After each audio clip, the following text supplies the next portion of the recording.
শীতটা ভালোই পড়েছে। সবে কালীপুজো শেষ হয়েছে। সন্ধ্যা হলেই নদীর উপর কুয়াশার আস্তরণ দেখা যাচ্ছে। ঝন্টু মাঝি নৌকা নিয়ে বরাবরের মতো নদীতে বসে অপেক্ষা করছে এই শীতের রাতে কোনো যাত্রীকে পারাপার করবার জন্য।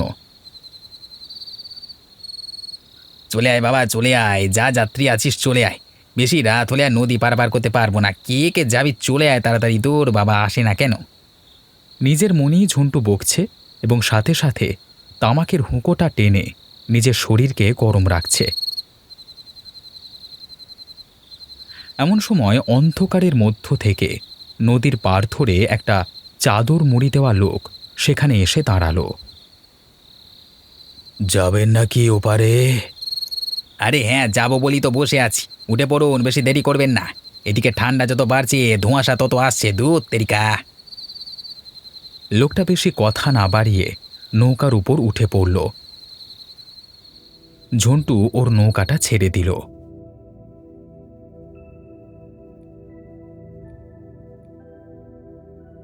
বেশ অনেকক্ষণ চুপচাপ চলবার পর হঠাৎ ঝন্টু জিজ্ঞাসা করল, তা আপনি এত রাতে কোত্থেকে ফিরছেন?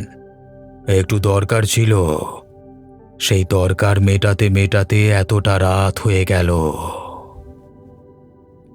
তা বাবু, বলছিলাম কি, এত রাতে আমি আপনাকে পারাপার করে দিচ্ছি।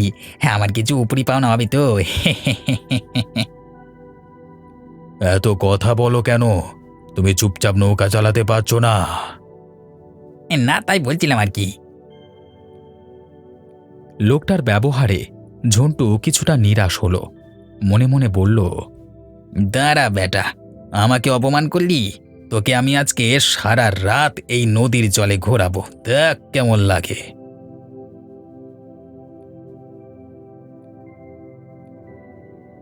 বেশ অনেকক্ষণ ধরে ঝন্টু নৌকাটা এদিক ওদিক করতে লাগলো। আগন্তুক লোকটা একসময় রাগান্বিত হয়ে বলে উঠল, কি ব্যাপার মশাই, ওপারে যেতে কতক্ষণ আর সময় লাগবে? আপনি তো সেই কখন থেকে নদীর মধ্যে ঘোরাঘুরি করেই চলেছেন। আসলে কুয়াশার রাত তো, তাই জন্য আর কি ভালো করে দেখতে পাচ্ছি না। হ্যাঁ, মনে হচ্ছে একটু উল্টো দিক করে চলে এসেছি। উল্টো দিক করে চলে গেলে অবশ্য আমার অনেক সুবিধে হবে। আগন্তুক লোকটার কথা ঝন্টু ভালো করে বুঝতে পারল না। সে নৌকা চালাচ্ছে, এমন সময় হঠাৎ নদীর জল থেকে একটা কাটা ভয়ঙ্কর হাত ঝন্টুর পাটা টিপে ধরল। ঝন্টু ভয়ে চিৎকার করে উঠতেই ওরে বাবা রে, ওটা কে রে বাবা, আমার পায়ে হাত দিলে? কাটা হাতটা ঝন্টুর পা ছেড়ে আবার নদীর জলে মিলিয়ে গেল। আগন্তুক বলে উঠল, কি হলো মশাই, আপনি এভাবে চিৎকার করে উঠলেন কেন? ব্যাপার কি? আমার মনে হলো একটা কাটা হাত নদীর জল থেকে উঠে আমার পাটা ধরলো। ঝন্টুর কথা শুনে আগন্তুক অট্টহাসি করে উঠল। কি বলছেন কি? এই নদীর মাঝখানে কাটা হাত কোথা থেকে আসবে? আমার মনে হলো। এমন সময় সেই আগন্তুক তার গায়ের চাদরটা সরালো। তারপর তার চেহারা দেখে ঝন্টু ভয়ে অজ্ঞান হয়ে যাওয়ার জোগাড় হলো। ভূত, ভূত আবার নৌকাতে চেপেছে। ওরে মেরে ফেলবে, এবার আমাকে বাঁচাও। এই মাঝ নদীতে কেউ তোকে বাঁচাতে আসবে না। তোর আজকে ঘাড় মোটকে রক্ত খাবো। এই বলে সে আগন্তুক ভূত ঝন্টুকে আক্রমণ করতে গেল। ঝন্টু ভয়ে জলে ঝাঁপ দেওয়ার চেষ্টা করল, কিন্তু নৌকাতেই সে আগন্তুক তার পেছন থেকে মাথাটা ধরল। তারপর ঘাড়ের কাছে একটা কামড় বসালো। মুহূর্তের মধ্যে রক্তের বন্যা ভেসে গেল নৌকার উপর।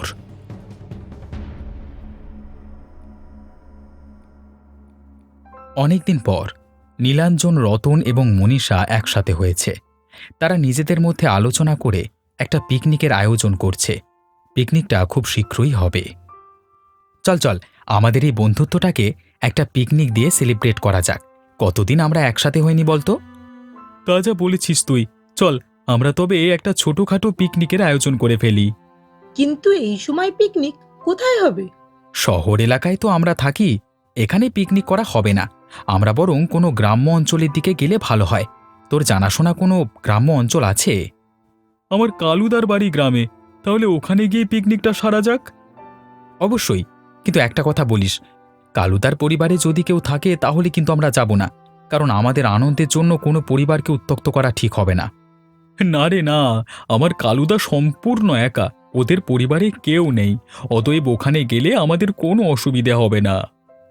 ঠিক আছে, তবে তাই হোক, তাহলে আগামীকালই যাওয়া যাক গ্রামে পিকনিক করতে। তুই রাজি তো মনীষা? আমি একদম রাজি।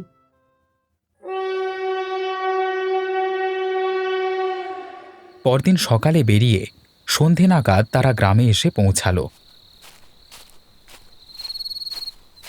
নীলাঞ্জন বলল, গ্রামটা তো ঠিক আছে, কিন্তু এখানে পরিবহন ব্যবস্থা একদম ভালো না। কিরে মনীষা, তুই চুপ করে আছিস কেন? আরে না না, আমি আগে তো কোনোদিন গ্রামে আসিনি, তাই জন্য এই সন্ধ্যের অন্ধকার দেখে খুব গা ছমছম করছে। কি ভীতু মেয়ে রে তুই মনীষা, এত ভয় পাস তুই? সত্যি আমি বিশ্বাস করতে পারছি না।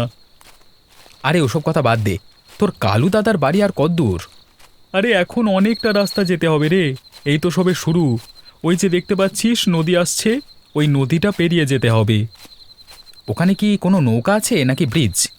ব্রিজ কোথায় পাবি, যা হবে সব নৌকা। চল চল, দেখবি নৌকা খুব ভালো লাগবে, চল। হ্যাঁ, একে ঠান্ডা পড়েছে, তার উপর আবার এই নদীর জল দিয়ে যেতে হবে। ভালো, কালকে সকালে আমাদের ঠান্ডা লাগলে হয়। আরে ভয় পাচ্ছিস কেন, একটুখানি ঠান্ডা লাগলে বরং ভালো হবে। তারা কথা বলতে বলতে পৌঁছে গেল নদীর পাড়ের কাছে। সেখানে নৌকায় বসেছিল ঝন্টু। ঠান্ডায় তার পা থেকে মাথা পর্যন্ত একটি মোটা কম্বল জড়িয়েছিল, মুখটা ভালো করে দেখা যাচ্ছিল না। নীলাঞ্জন বলল, এই লোকটা এরকম পা থেকে মাথা পর্যন্ত কম্বল মুড়ি দিয়ে বসে আছে কেন?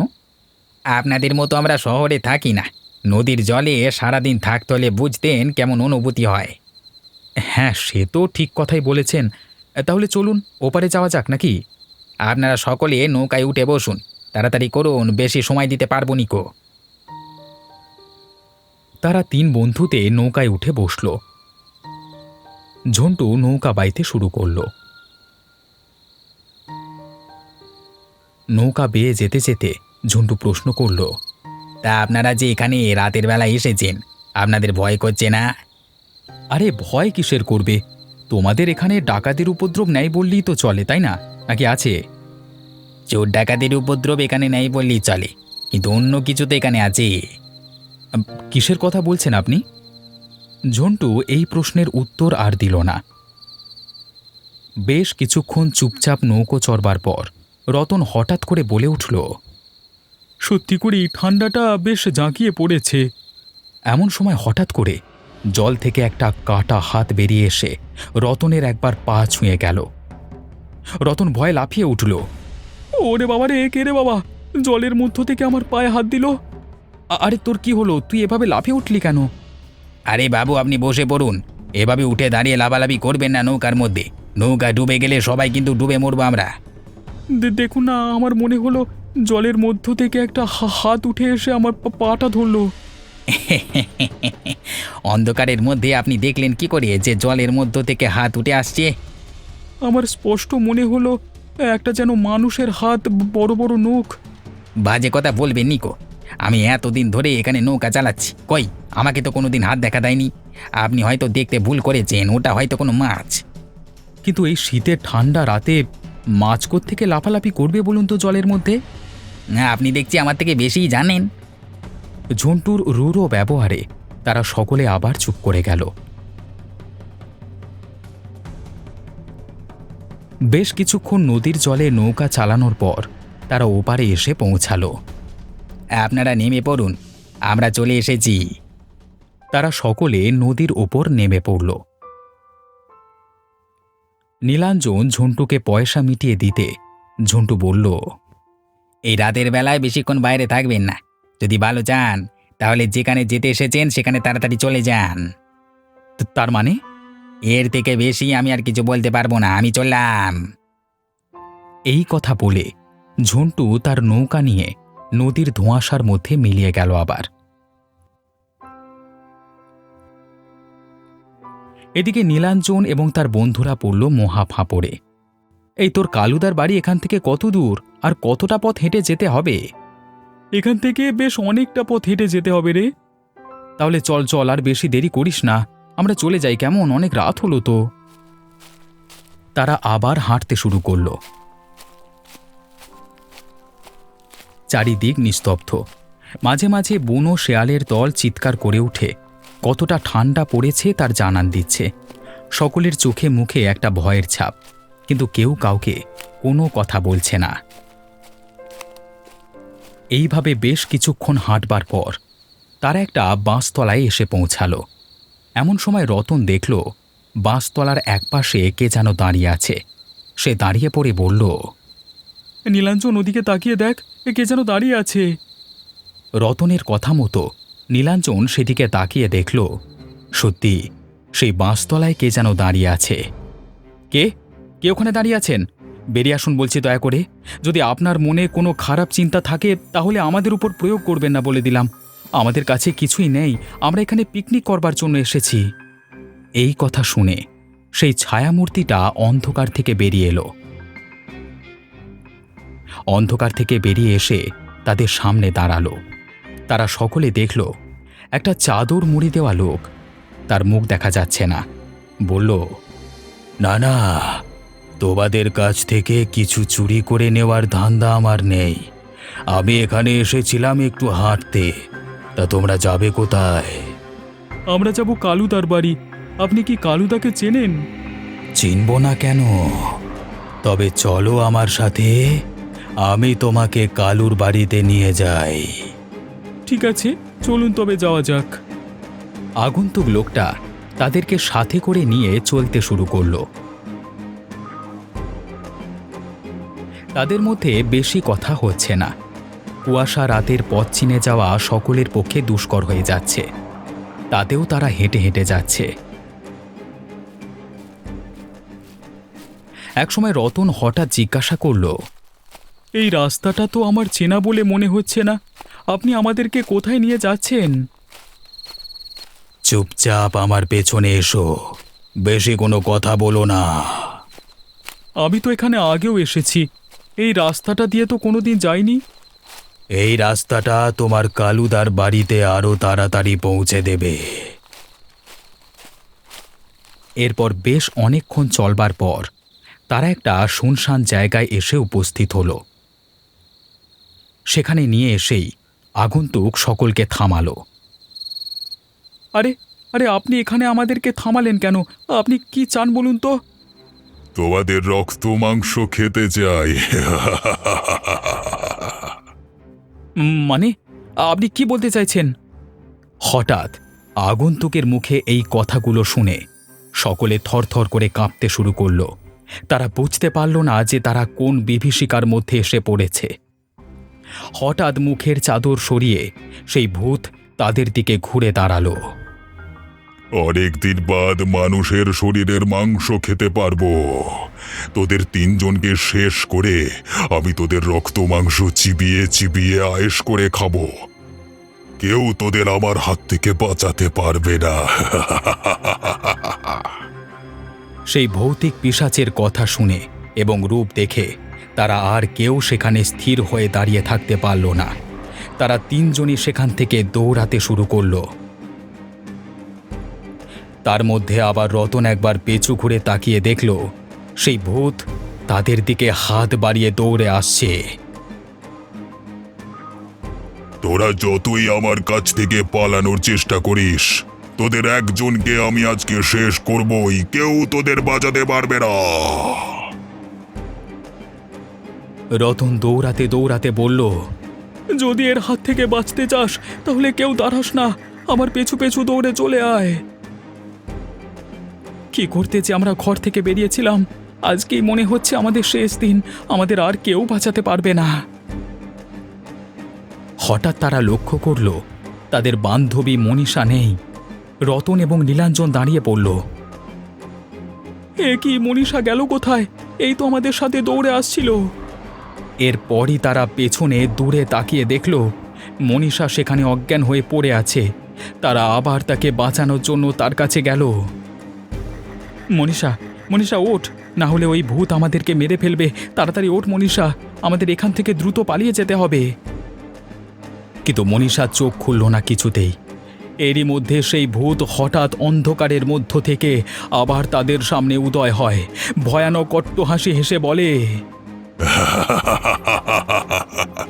কেউ তোদের আর বাঁচাতে পারবে না।